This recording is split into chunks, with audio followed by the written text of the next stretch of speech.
We are batching an entire quarter of videos for 2026, and you are coming with. Can we do it? Can we do it? I don't even know. Did we do it?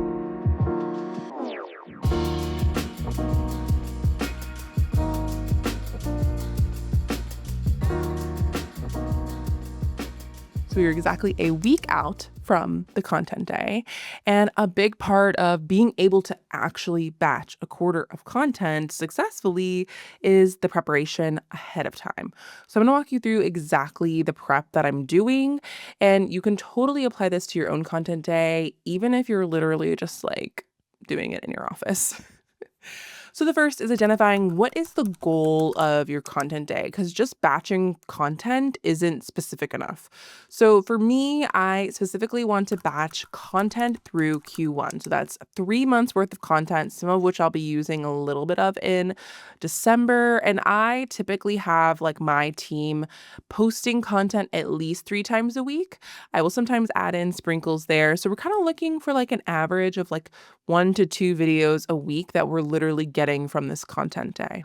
So January through March. I also really want to try some like elevated formats because my goal now that like consistency has been checked off is like really increasing reach, engagement, and conversions. And I really feel like more dynamic videos is one of the ways that I'd love to do that.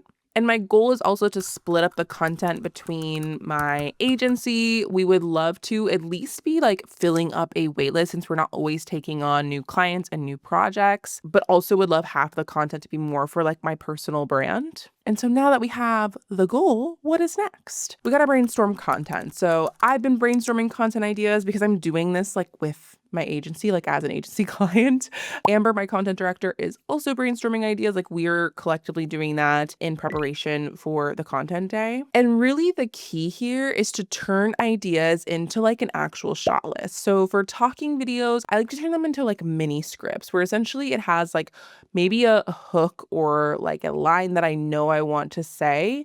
And then the rest is more bullet points, just so I'm not actively like thinking about what I want to say while I'm filming, because that is exhausting.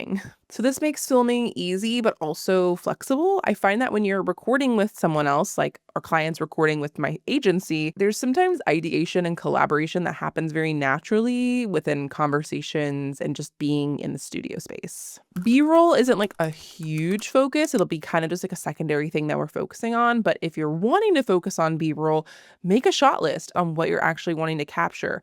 What's missing from your B-roll bank that you feel like you could use more of? Going back to your goals, are you doing a launch or a campaign or focusing on an offer that you want to get specific imagery for? Put all the ideas out there, but really finalize the B-roll shot list and the talking head shots based on what you know you can achieve during this content day. Of course, do more the merrier, but don't set yourself up for overwhelm and failure by trying to like do too much. Like we don't want to do that. Then we have packing. Or at least like thinking about your outfits and props if maybe you're not packing and you're doing it in your home space.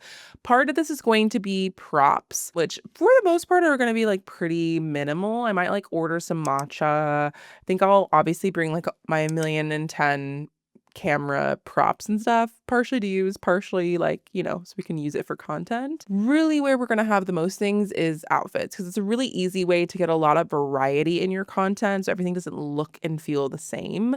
My rule of thumb is I'll maybe bring like 2 to 3 out like pant options, like a jean and maybe like 2 other options. But really the variety comes from your tops. It's the easiest thing to change and it's the easiest thing to just like get quick variety with. So I'm going to bring like as many tops as I can. I love renting like work stuff for shoots and events on Nuuly. So I did do a Nuuly rental with like some tops that I knew I might want to add in some variety for that are kind of like within my brand colors. And then, yeah, I'm just going to bring like a mixture of like winter, spring clothes. It's another thing to think about is like when you're batching for content, think about seasonality. Because I know when we did our really big batching shoot for our client, Sam, she lives a place that is very seasonal. So when we were batching, even though it was cold technically when we were batching stuff through the summer. So we were going for summery vibes in the clothes. I also will bring a lot of accessories because changing earrings, adding a necklace, changing lip colors, they're really quick changes that also add in that variety. You totally don't need a studio to have a great content day. In fact, I do content days all the time in literally this office, which is very small. Like, it says it's a bedroom, but like, girl, I don't know if it's really a bedroom. It probably is, but you know what I mean. And so really the key here goes back to everything I just talked about. Identifying your goal. How much content? When are you batching content for? And like, what are the results you're looking to achieve with the content you're batching? It could, of course, literally be as simple as like consistency, getting ahead, but we want to go a little deeper than that. Then pick your location. Like I said, it's usually my office. Like, we can get some variety in here. We'll talk a little bit more about framing once we're in the studio, but like even simple things like that can make a big difference. And then prep all of your outfits. So if I'm recording here, I set out every shirt, I set out every earring, and I just boom, boom, boom, boom, boom. So that's the prep that goes into a successful content day so you can get 3 months or more of content in a few hours. It's possible, but prep is really a big part of that. So now let's go back to the studio and get batching.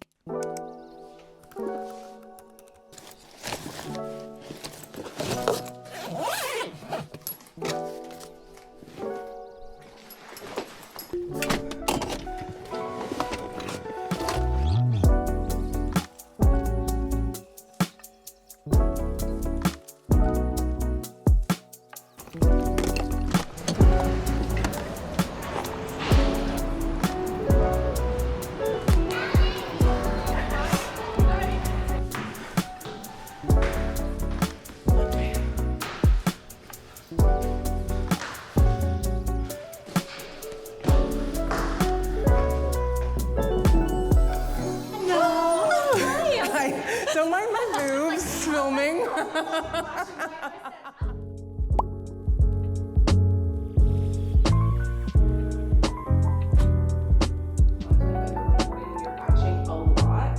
Is first of all outfit changes, and these can be small. Like, you don't have to have a ton of like shoes and pants, especially if you're doing talking head videos or even B-roll. I like to think of my hair as an accessory. So those are just easy ways that you can get a lot of variety while doing minimal changes, because you don't want to spend your time changing, you want to spend your time shooting. So just know, pick some outfits that are easy.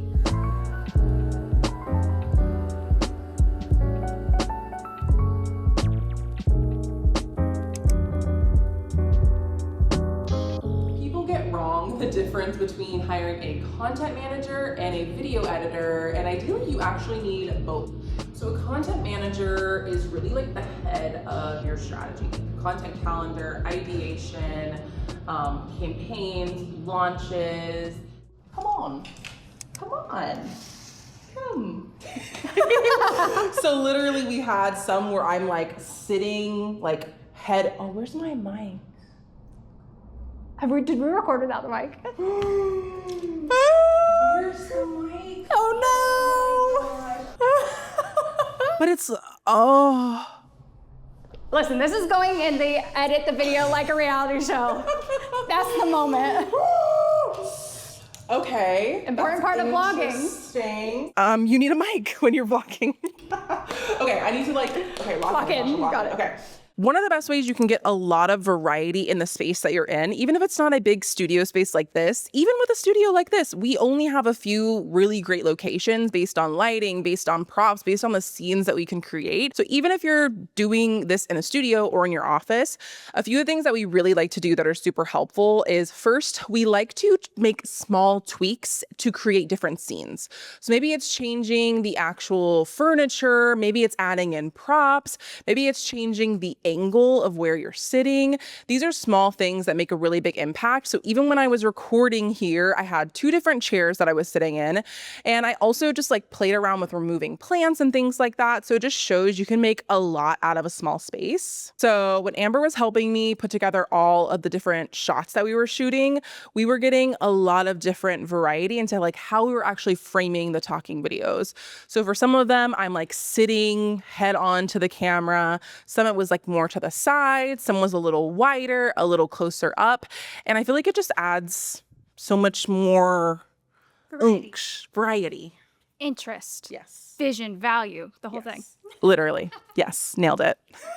So we have the final number. It's a wrap.